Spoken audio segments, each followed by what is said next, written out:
Hi there, you're listening to the Bigfoot Society podcast, and I'm Jeremiah Byron. Every week I talk to individuals who have experienced Sasquatch in some way or another, so you won't want to miss an episode. Make sure you're subscribed on the platform that you're listening to, and share this episode with a friend. It does not cost a thing, and it helps the show continue to grow. If you'd like to hear Bigfoot Society episodes early and ad-free, you can do so by becoming a Patreon supporter or a YouTube channel member. Links to those are in the show notes. And Bigfoot Society, I've taken far too much of your time so far, so let's get on with the show.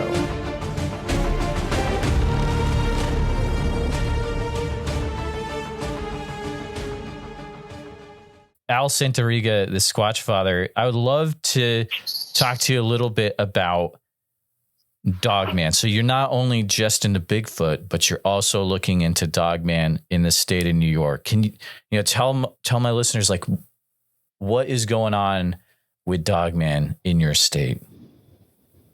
Well, I mean, it's not just my state, it's every state. If you have Sasquatch, you have Dogman. Okay. There's no doubt in my mind about that. At one of my locations I go to, the Sasquatch is on the east side of the mountain range, and the Sasquatch are on the west side of the mountain range. I'm sorry, and the Dogmen are on the east side of the mountain range, and they're everywhere. They're not just here in New York. They're wherever you have Sasquatch, wherever you have these large national forests, you'll find these creatures. I mean, we've actually taken reports of them being at Central Park in New York City, being spotted. You know what I mean? So they're not just in the woods; they're in the cities too. Like I said, what happened was originally when we were getting invited to symposiums, we were going as the Bronxville Paranormal Society because we did everything. We were getting a lot of grief from like the ufologists. Oh, what does the ghost hunters know about UFOs? Or what the cryptid people would say, what does you ghost hunters know about cryptids? So we just took the BPS team and we split it up into different groups. So when we go to these symposiums now, we could hang our banner that says, if we're at a UFO conference, like every year up here in May, they have the Pine Bush UFO Fair. Pine Bush is supposed to be the UFO capital of New York State. We go there. We get invited every year. We go there. We were actually on the board at one point. We go there every year. We put up all of our UFO banners. You know what I mean? And now nobody gives us any grief because you don't have to deal with like the MUFON people or stuff like that, because if you're not part of MUFON, they look at you cockeyed, you know what I mean? So I am part of MUFON, so I get invited anyway, but even if I go as the New York State UFO Project, I don't catch any grief. And that's how all the groups actually got started. You know what I mean? We said, we didn't come here to fight with anybody. Let's make everybody happy. We'll have the same team, give it different labels, different parts of one unit. And so when we did the Dogman stuff, we came up with the Dogman, the New York State Dogman Project. We were actually, before we started the New York State Dogman Project, we were like my partner Brian. We were National North American Dogman Project New York State Chapter Directors. That's what our title was, okay? And then there was an issue with somebody on the NADP and us, my partner. And so we decided to just walk away from that and start our own group. And we ended up with the New York State Dogman Project. But eventually that guy left, and Jody Cook, who's the founder of it, asked us to come back and be directors. As a matter of fact, I know that they want me to be the regional director, the Eastern regional director, but I really don't have time to be the region. I barely have enough time to be the state director, never mind the whole region, But so we started our own thing, and we knew we had experienced Dogman at a couple of different locations, and we knew where they were, and if we went to certain locations. Like, long story short, we found a den, and in the den, right, I was being pulled into the woods. Didn't know why, being pulled into the woods. Long story short, we find the den and we zoom into the den with my camera guy has like this camera that you can see the alien bases on the moon. And he zooms into the den and there's a giant canine head, like a wolf head, facing south. And right next to that is another one that looks like a hyena snarling at us. Okay. And we were actually at that location once before where we were bluff charged. And at that point we were bluff charged. We thought we were being bluff charged by a Bigfoot because the Bigfoot came out and did 3 whoops. And then it did tree knocks, and I did tree knocks, and it did rock knocks. And then eventually it threw a rock at us the size of a bowling ball that came down over the trees and landed in between all 3 of us. And hindsight being 2020, it was trying to get us out of that location because we were in a danger zone. We didn't know that the Dogman's den was behind us in the swamp. We were up on a high ridge, and it was trying to get us out of there. But I was very stubborn that night. I wouldn't leave. And eventually the Bigfoot backed away, and the Dogman bluff charged us, came charging up the ridge after us. And we pulled out our machetes and we stood our ground, and we heard it come charging up like a quadruped charging up the ridge, but it never came over. There was like a little 3-foot stone wall. It never came over the stone wall. We thought the whole time we thought it was the Bigfoot. Months later, we put all our evidence out on our pages, on our YouTube page and on our Facebook page. And actually somebody I think it was from California, called me up and said, in that one photograph you took of that stone wall? And I was like, yeah. He says, there's a Dogman in that photograph. And I was like, send me the picture.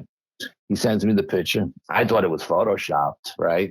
I look at it. I take my SD card out of my camera. I put it in my computer, and right there. I mean, I don't know how we didn't see it, but there it is. And I believe it's the one that looked like the hyena that was standing behind the wall sniffing us. And you could see its nose, and it's got a square mug and it snout, and it's got pointed ears, and you can see its eyes shine from the flash of the camera.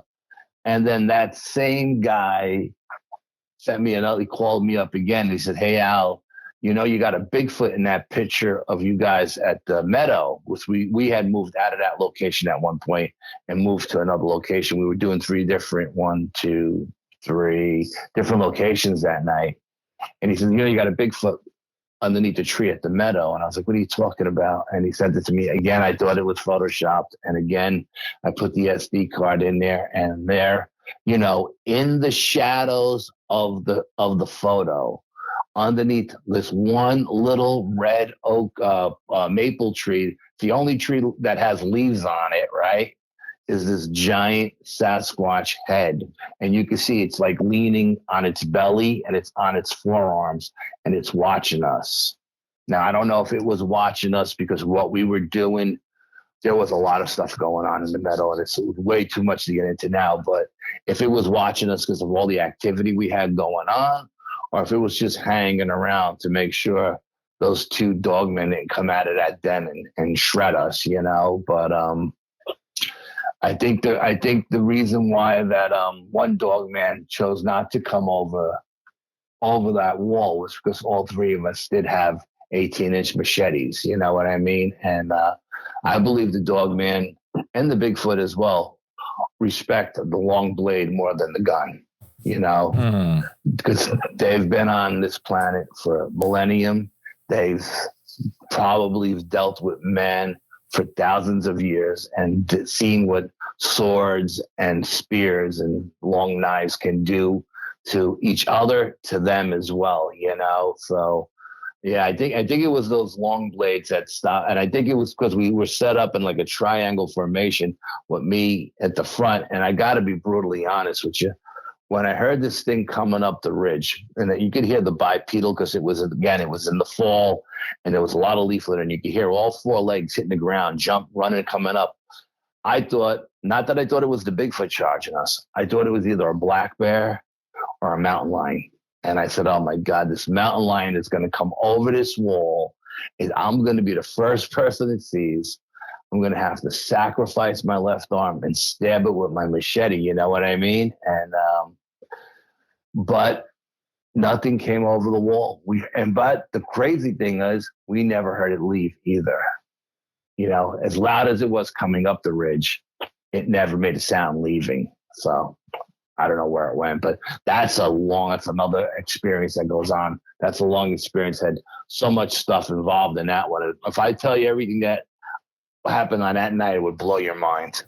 Oh, absolutely. And it's crazy because you kind of, there's a place I was wanting to go and you kind of already went there a little bit. So I'm excited you already did, but, let me preface this question a little bit. So there's a podcast I love called Cryptids of the Corn, and they have an episode about Dogman, but it's specifically down in Kentucky. And it's not all about Dogman, but it talks about how the potentiality that Dogman could be a misidentified North American hyena.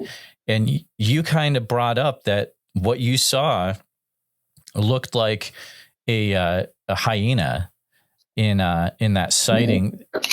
Do you have any thoughts? Like, do you think there could be a correlation there? Or if you think Dogman is another thing entirely, what do you think this creature is?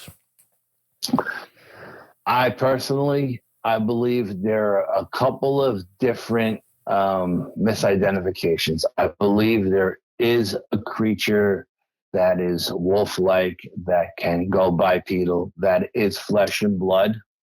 I believe it's I don't know where it's from or how it got here, but I believe there is a flesh and blood creature.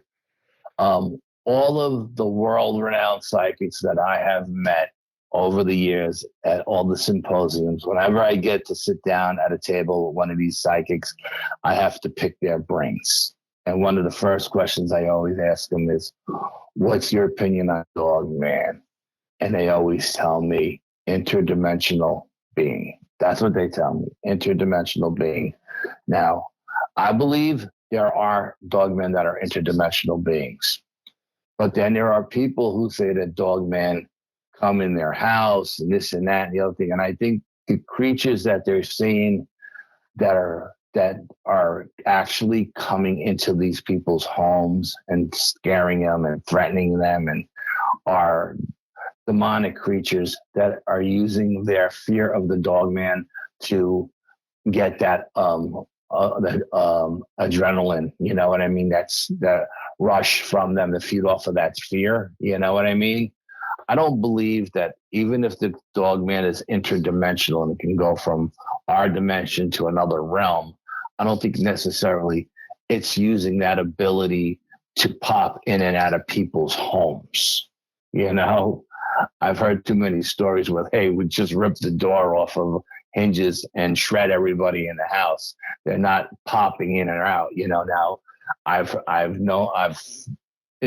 talked to people who have killed these creatures. You know what I mean? So they can be killed. And I've talked to people who have shot them multiple times, follow the blood trail to a certain point, and then it just disappears. Those are the ones I think that are interdimensional. They go back to their dimension, heal. And the ones that are killed here, I believe, are flesh and blood creatures. So I think there's three variants of them as far as like flesh and blood, interdimensional, and demonic creatures that may resemble dogmen. But, you know, a demonic creature can resemble whatever your biggest fear is. You know what I mean? So fascinating. That's my thoughts on it. Yeah. Not the first. I have heard the interdimensional way of looking at that creature from, it was Jody Cook. We talked years ago, and he had some some very interesting thoughts about these could be alien creatures coming from different worlds and trained by the government, et cetera, et cetera. And it was just really eye-opening for sure. But, has there been a time when, let's say, you've been out involved with looking for Dogman or a Dogman expedition, and things have just got very intense, and you're like, I would much rather not be in this situation right now? Well, there was a time when we went out one night to do there's an abandoned asylum here in New York State called Letchworth Village. Okay, it's a whole village that's basically abandoned, but it was an asylum and it was a hospital, and we were investigating a hospital one time. We ran into a security guard, and the security guard said, "You have to go to the cemetery. The cemetery is really weird." And that they had seen like these light orbs, like tubes of light come out of the ground, And they said, "You guys you got to go there and investigate it." So we said, "Okay, we'll go investigate it." So one fall, my partner and I, Brian, we went. Really, guys on the team. I never had everybody on the team go to any investigation completely, or someone's always working or going to a wedding or something like that. So Brian and I go out, and now this particular cemetery, not like any cemetery you've ever seen in your life. And there's no signs for it. I thought we were going to a city cemetery where you could drive right up to the plot. You know what I mean? I've investigated a ton of cemeteries in New York, and you usually can drive through them.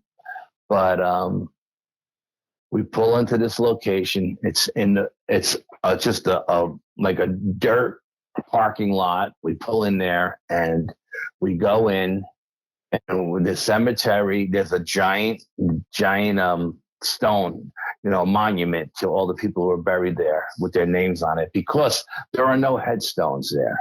There are just crosses with numbers on it. Okay. And it's built on a hill, so all the crosses go up the hill, and it's in the middle of the woods. I mean, we had to walk like a quarter mile into the woods to find this place, and I actually had something attached to me there, because Brian was like, "What's wrong with you?" And I'm like, I'm in denial. I'm saying like, there's nothing wrong with me, but I felt that there was something attached to me, And he's telling me, "Oh, you don't sound like you, or you don't look like you, you're not acting like," and I'm like, "Well, who the hell am I acting like, or who am I talking like?" But I had known, and I was in denial, and he knew I was in denial. But so we were doing a day night, and we went there and we did all our stuff, all our testing during the day. And there must have been like a dog kennel in the neighborhood, because there were dogs were just going off and off and off. And I did a tree knock. I don't know why I did a tree knock, but I did a tree knock. And when I did a tree knock, the dogs all went silent. So we made note of that. It's very interesting. We started noticing again. It's a location where we've been there for hours walking around, and it felt like we had blinders on. Like we should be seeing more, but we're not seeing anything. But after that tree knock, it's like the blinders were removed, and now we're seeing X's and arches and bends and breaks and twists, and we're thinking, "Wow, this is really crazy." This could be a hot location for Bigfoot but we're in the middle of a city, but these woods, the city's built around these woods. So as we're walking out of the woods, I'm being pulled to my left. I don't know why I'm being pulled to my left. So I said, "Brian, come this way." We're walking, and we're walking across this rocky terrain. I mean, you couldn't run across this terrain if you tried. If you went down, you were breaking your knee, your head, whatever. You had to be very careful. And we came across this tree, and the only way I could describe it is it looked like this giant oak tree with other trees, long trees, 60-foot trees jammed up into it. Okay. And it went around in a circle like a carousel. And to me, it kind of looked like an umbrella without any skin on it, that was opened. And we're looking at this thing, and the trees that are jammed into the main tree are so big. I mean, there have to be 1.5 feet in diameter. They're 60 feet long. But the crazy thing about it is they're not touching the ground. They're like 9 feet in the air. And we're thinking, what had the strength to do this and still have these things up 9 feet in the air? They're not even hitting the ground, you know? And then Brian started getting pulled deeper into the woods. And I stopped him and I said, Brian, stop. I feel like we're being pulled into a trap. We're in a really, really bad place. We can't barely walk on all these rocks, you know? Never mind trying to run out of here. Let's back out of here and come back later. So we backed out and come back later. A lot of crazy stuff happened that night when we were there. But as we were leaving, we had to park the Jeep across the street. There was one street light on this whole block, and it was by the entrance of a hiking trail. And I had a Jeep. So I didn't know if I could park on the road. There was no cars parked on the street. There was no cars parked in the dirt parking lot. So I didn't want to park there and let everybody know that there were people in the cemetery. So I parked underneath this street light. I got my Jeep up off the road onto the dirt, and I parked underneath this street light right next to this hiking trail. And we went in, okay? And we're having all these experiences. And again, the dogs, and I'm walking with my camera recording, and the dogs are all going off. And then you hear this one dog, or we, you know, at the time we thought it was a dog, okay? It did something, I don't know if you want to call it a bark or a growl or whatever it was, but it was so much louder and powerful than any of the other dogs. We just turned around and we looked at each other like, we know what that is. And all the dogs stopped barking at that point, and it got really quiet. And it came right from the direction where my Jeep was parked. Okay. So now we're leaving the cemetery. We got all the evidence. We're leaving. We got our headlamps on because we're walking out. It's in the dark. And we get to the edge of the road. It's a 2-lane road. And my Jeep is parked underneath the street light. And as we start to walk across the street, I see eye shine behind my Jeep. But it's not like something small. It's like, it looks like it's 6 feet tall, whatever behind my Jeep. So I stop Brian. I go, wait, stop. I said, what's that? And he looks and he sees the eye shine, and it's amber eye shine, and it's looking at us, and we're looking at it, and, you know, and we're debating, trying to be, you know, logical. Is it a deer? If it is, it's a big buck, you know? And I was like, man, that thing is like the size of Marmaduke, you know? Look at the size of that thing, you know? And I'm like, now we don't have any weapons on us because we thought we were going to a regular cemetery in the city. So all I got on me are 2 cans of pepper spray, you know? And so I gave one to Brian, and I had one on my bag. And as we're walking closer to it, I said, well, if it's a deer, the closer we get to it, it'll jump off and run away. But the closer we're getting to it, now we're like in the middle of the road, and I'm getting these really, really bad vibes. Like, this is not good. And I turned to Brian. I said, Brian, this is not no deer. You know, I didn't use that language, a little profanity. I said, this isn't any deer, because whatever this thing is, it's not run. I said, whatever this thing is, it's hunting that trail. Now, if it's hunting that trail and it's 6 feet tall, because the eye shine is about as high as I am, 6 feet tall, either it's standing straight up or it's something sitting on its haunches. And if it's something sitting on its haunches, how tall is it when it stands up? And I told Brian, I said, either this thing, and neither one of us wanted to use the D word, right? I said, either this thing is hunting that trail because deer use it to go back and forth across the road, and it's a good ambush spot, or it's hunting that trail because it thinks some idiot is parked here jogging this trail at night, and we're easy prey. You know what I mean? And Brian's like, I don't know, Al, we'll just keep going and maybe it'll run off. And as we get closer and closer, My spidey sense is tingling, and I'm like, dude, I don't like this. I feel vulnerable. This is no good. This, that, and the other thing. And then Brian says, I have to piss. And I was like, well, you're not pissing here. Get in the Jeep and I'll pull on the other side of the road and you can piss in the empty lot across the street because I don't know what this thing is and it's not leaving. You know what I mean? It hasn't moved. He's like, no, I have to go right now. If I don't go right now, I'm going to pee in your car. I said, well, you're not going to pee in my car, so you better go. So he steps out behind the car a couple of feet. I'm throwing all our equipment into the back of my Jeep, never taking my eyes off of this thing because I am getting such bad vibes that we are in harm's way. And we both know, we just both know we're dealing with a dog man here. And he's peeing and he's doing this piss that goes on for like 3 hours. And I'm screaming and cursing at him, get in the effing car, Brian, or I'll leave you. And he's like, you're not going to leave me. What would you tell my wife and kids? Ha ha ha. And I'm like, dude, get in the car because I swear to God, I feel like if this thing explodes out of this woods, not only is he a dead man because he's got his back to it, but I'm a dead man. The only thing I got between me and him is my Jeep door. So eventually this creature goes dark. Now, I don't know if it closed its eyes or if it shut off the light in its eyes. I don't know what it did, but every fiber of my being was telling me that it had dropped down to its belly and it was belly crawling towards Brian.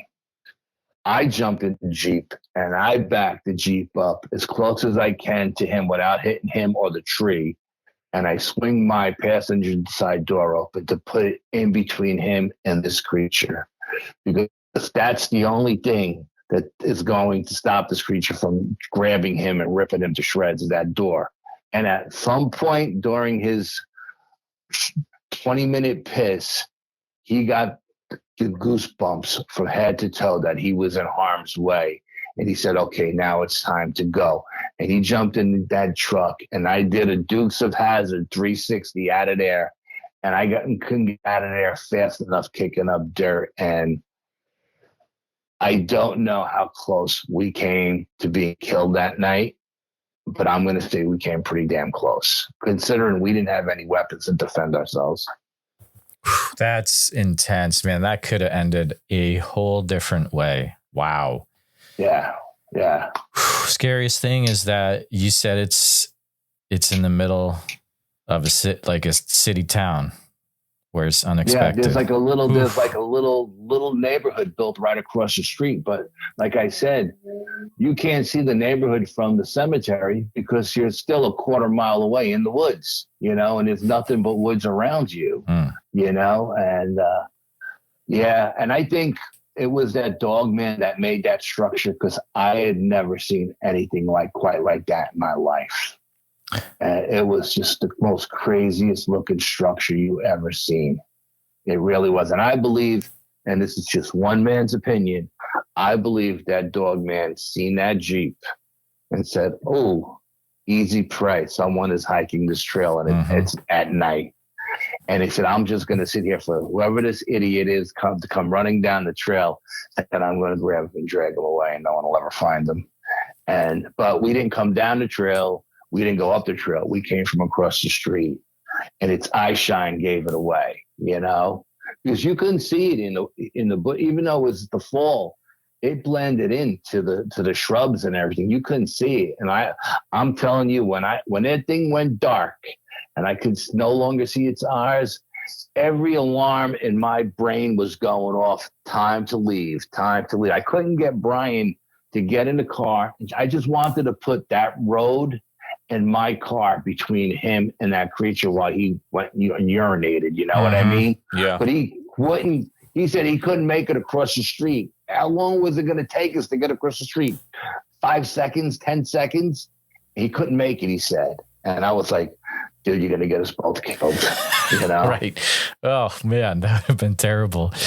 Something you had mentioned in passing earlier is, You mentioned that someone has actually taken down a Dogman before. Is that anything you have any more info about, or do you know what happened to the bodies or anything of that?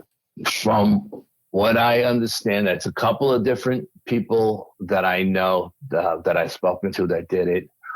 One group were a bunch of, people, like outdoorsmen people, you know what I mean? People who hunt for a living and stuff like that. And, they took it down and then they put the bodies in ditches and burnt them. So there was no evidence of them because the government is watching these creatures.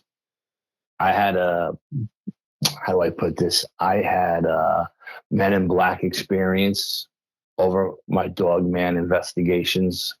I wasn't necessarily guys in black, but they looked like special ops guys. You know what I mean?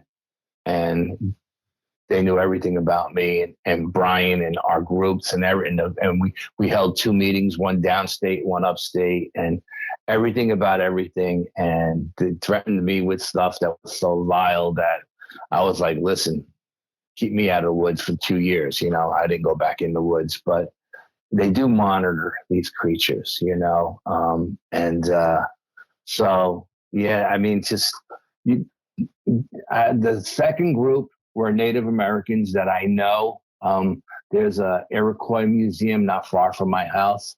And whenever I get the opportunity to go there, I like to go there and do a tour. And, they know me now. I've picked enough brains and I go to there and I talk to the elders and I pick their brains about stuff. And whenever the tribes in this area have powwows, they have 2 or 3 of them in this area. I go to all 3. Again, I try to sit down with the elders and the shamans and pick their brains. I've been to enough of them now that they know who I am. You know what I mean? So they tell me stuff. And one of the ones that told me about them killing the Dogmen were the Native Americans. They said they killed them and they buried them in the sacred cemeteries, their sacred sites, So Wow. they just buried them with, That's incredible. But yeah. So I mean, like I said, the ones that are flesh and blood can be killed, and honestly, personally, I believe the ones that are even interdimensional, when they're here in our dimension, they're flesh and blood, and they can be killed as well. You know what I mean? So the only thing you really can't kill are the ones that are demons they're disguising themselves as dogmen. But sure. The other 2, I believe, could both be killed. And like I said, now both groups, the guys I know, the hunters that I know that killed them at their hunting lodge up in the Adirondacks, you know what I mean? They buried them on their property. And the Native Americans on their reservation,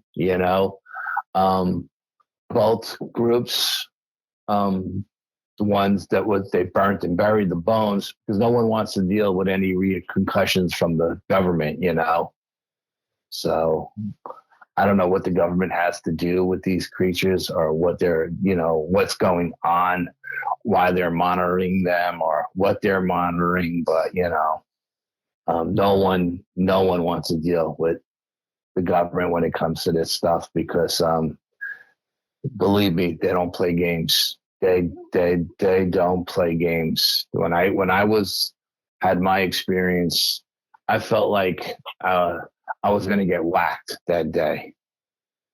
I said, "Oh, these guys are going to whack me. Just leave me here, slunched over my car." Never mind all the vile stuff they were telling me that they were going to do to me if I didn't stay out of the woods. Did they show up at their house, at your house? No, but they followed me for about 2 weeks. Every day they would they would fall out of the sky in the middle of the parkway and they would be behind me every day. And it didn't matter what time I left to go to work or what time I left work to come home. I don't know if they were tracking me. There was a certain location that every time I passed it, 2 minutes later, they were behind me. I don't know where they came from. they just, boom, they were behind me, you know? And so I don't know if they were tracking my car or what, because I was trying to vary my time from going to work. From one day I would go 4 o'clock, 5 o'clock, 6 o'clock, and it didn't matter. No matter what time I went past that one exit, boom, 2 minutes later they were, and they would follow me for a couple exits, and then they would get off, just to remind me that they were still watching me, you know? So. Wow. And the same thing coming home. It didn't matter if I worked 8 hours, 10 hours, and 12 hours. Whenever I came home, as soon as I passed that exit, boop, there they were, just fall out of the sky. Never even seen them come on, get on the parkway. All of a sudden, they're right behind me, just like they fall out of the sky. But you're saying it eventually came to a head where there was a confrontation and they were actually telling you to stay out of the woods. The very first time they pulled me over. There's an abandoned ski lodge up here off the parkway that I drive through and I drive on. And it has this giant parking lot, you know, you would imagine a big parking lot for a ski lodge, right? And they had a lot of like construction material and dirt and rocks and stuff. And one day I was driving home, just cruising up the parkway, chilling, you know, listening to some Leonard Skinner, just minding my own business, when this car pulls up behind me, falls out of the sky. And it's up here, the state police have blue and gold cars, and the park police have white and green cars. Well, I see this park police car pull up behind me, put its lights on, and tell me over the loudspeaker to pull into the abandoned, you know, ski resort. So I pull in. I know I'm not speeding. I'm just cruising. You know what I mean? And I pull in, and he tell me, go behind that big pile of rocks, you know, like gravel. So I go behind it, which didn't feel right to me to go behind her, like, so no one could see me back there, you know. And then I get back there, and again on the loudspeaker, they say, shut the car off, take the keys out, throw it on the floor of the passenger side, leave your seatbelt on, and put your hands on the steering wheel, roll down the windows. So I do what they're saying because I don't want to get shot. You know what I mean? I don't know who these guys are, these cops. I'm assuming they're regular cops, you know? And then they get out of the car. I mean, both of these guys look like Arnold Schwarzenegger, you know what I mean? And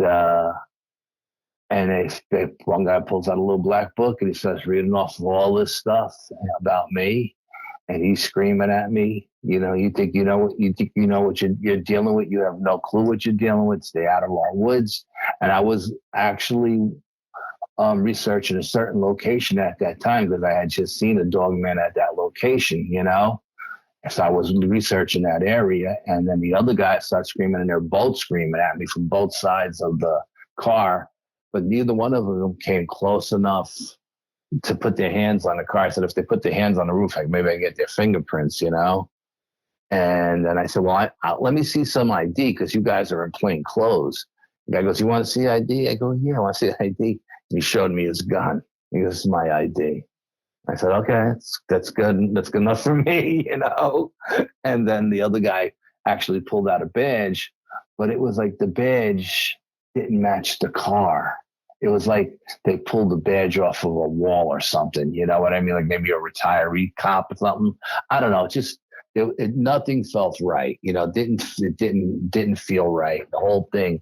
And they're screaming at me, and they're telling me this and they're telling me that, and stay out of the woods. And if you don't, you know, not only are you going to lose your pension, but you're going to the other really, really bad things are going to happen to you. We have the ability to do whatever we need to do to you via technology and everything else, you know? And I'm like, you know, time out, calm down. What do you guys want? Just tell me what you want. And you got it, you know? And then they're screaming, stay out of the woods. We don't want you going into the woods. We don't want you going into state parks, county parks, national parks. We don't even want you going to the soccer field. You know what I mean? They didn't want me in any kind of park, you know? And I was like, okay. And we were doing a UFO meeting upstate that Thursday. We did a paranormal one down in Westchester and a UFO one up in Dutchess County where I live. And we were doing a UFO meeting. And, you know, we've had a couple of experiences where people came in that we thought were feds, you know, just the energy they put off. We both look at each other. It's like, that's a fed, you know, he's just monitoring the group. And then one of the guys says to me, "Oh, by the way, what are you guys discussing Thursday night, at Red Hook?" Because that's where the group was. And I go, UFOs. And the other guy goes, "Yeah, stick to UFOs. Nobody gives a shit about them. Stay out of my woods." I was like, until somebody does give a shit about it, right? And then comes and knocks on my door. But I was like, okay, no problem. Then just before they left, they turned to me and they go, "Oh, by the way, tell your fat effing friend, my partner Brian, that we know where he lives." They gave me his building number. He lived in a big building down in the Bronx. Gave me his building number, his apartment number, everything, and they said, "Tell him it would be terrible because, New York City, you can't own a gun. It's impossible to own a gun, right?" And they said it would be terrible if he got arrested as a domestic terrorist because you never know what kind of guns we could pull out of his apartment. And I was like, whoa. I said, "Look, I'll tell my partner what you told me, but he's his own man. He's going to do what he wants. He's a big boy, but I'll pass the message along to him." And I called him up immediately and I was like, "Dude, this is just what happened. You have to stay out of the woods. You have to don't go in the woods anymore." I said, "If they arrest you as a domestic terrorist, you can't even call a lawyer. You have no rights as a domestic terrorist.